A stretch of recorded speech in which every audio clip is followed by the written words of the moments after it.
আজকের ভিডিওতে আমরা 3.7 ভোল্ট থেকে শুরু করে 24 ভোল্টের মধ্যে অ্যারাউন্ড 7টা মোটর নিয়ে আলোচনা করব। এর পাশাপাশি মোটরগুলোর প্রাইস কত, কোথা থেকে কিনবেন এবং এই মোটরগুলো আদেও আমাদের রিচার্জেবল ডিসি ফ্যান তৈরির জন্য বেস্ট মোটর কিনাও তাও জানতে পারবেন এই ভিডিওতে। ভিডিওটা সম্পূর্ণ দেখলে আমি আপনাদের এমন একটা সোর্স বলে দেব যেখান থেকে আপনি মার্কেট প্রাইসের চেয়ে অনেক কম প্রাইসে মোটরগুলো সব ক্রয় করতে পারবেন। ভিডিওর শেষের দিকে এই মোটরগুলোর মধ্যে যে কোনো একটা টেস্ট করে দেখাবো আপনাদেরকে, যাতে আমি যে কথাগুলো বললাম এগুলো কি আসলেও সত্যি কিনা সেই টেস্টের মাধ্যমে আপনারা প্রমাণ পেয়ে যাবেন। তো সকল ভাইয়ের কাছে অনুরোধ রইল যে আমাদের ভিডিওটিতে একটা লাইক, কমেন্ট, শেয়ার এবং চ্যানেলটি সাবস্ক্রাইব করে দেওয়ার জন্য। যারা আমাদের চ্যানেলটি অলরেডি সাবস্ক্রাইব করেছেন তাদেরকে অসংখ্য ধন্যবাদ সাবস্ক্রাইব করার জন্য। এটি হচ্ছে একটি 130 মোটর, যা ব্যবহার করে অনেক সহজেই পোর্টেবল ফ্যান তৈরি করতে পারবেন। কারণ হচ্ছে এই মোটরটার সাইজ অনেক ছোট এবং এই মোটরটা অনেক লো পাওয়ার কনজিউম করে। এর ইনপুট ভোল্টেজ হচ্ছে 3.7 ভোল্ট থেকে 5 ভোল্টের মধ্যেই। তো এটি হচ্ছে 280 মডেলের একটা ডিসি মোটর। এই মোটরটি বেশিরভাগ সময় 5 ভোল্টের ফ্যান তৈরির জন্য ব্যবহার হয়ে থাকে।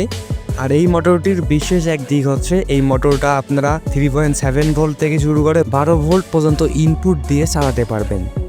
এটি হচ্ছে 180 মডেলের নর্মাল মোটরটি। এই 180 মডেলের মোটরগুলো বেশিরভাগ সময় মিনি ড্রিল মেশিন তৈরির জন্য ব্যবহার করা হয় এবং রিচার্জেবল ফ্যান তৈরি করলেও এই মোটরগুলো আমাদের অনেক ভালো পারফরমেন্স দিতে পারে।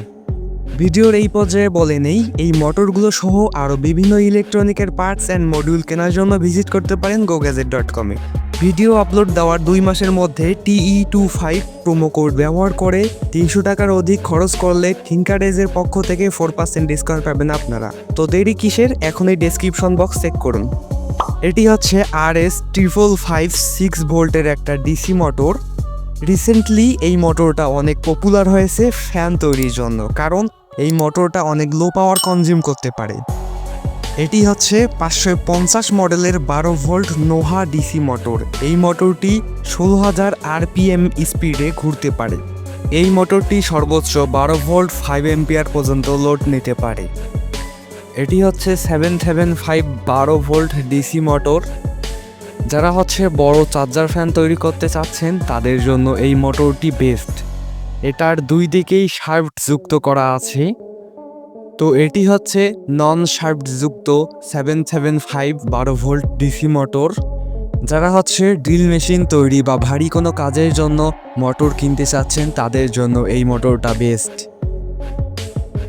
রিসেন্টলি যেহেতু RS555 6 ভোল্টের মোটরটা অনেক জনপ্রিয়তা লাভ করেছে, এজন্য আমরা এটাকে এখন টেস্ট করব।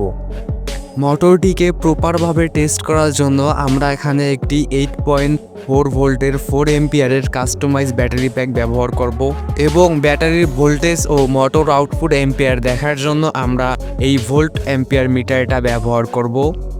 আগে আমরা সব কানেকশন দিয়ে নেই।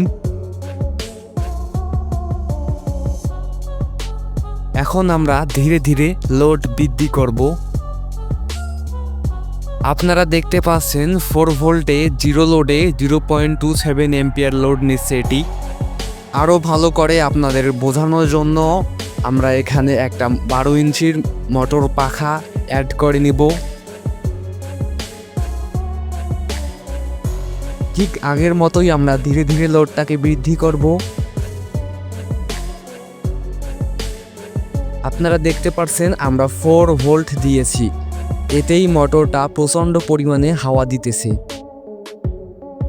এখন দেখতে পাচ্ছেন সর্বোচ্চ ভোল্টেজে 2.38 এম্পিয়ার লোড নিচ্ছে, আর লোড বৃদ্ধির কারণে ভোল্টেজটা একটু ড্রপ হয়েছে।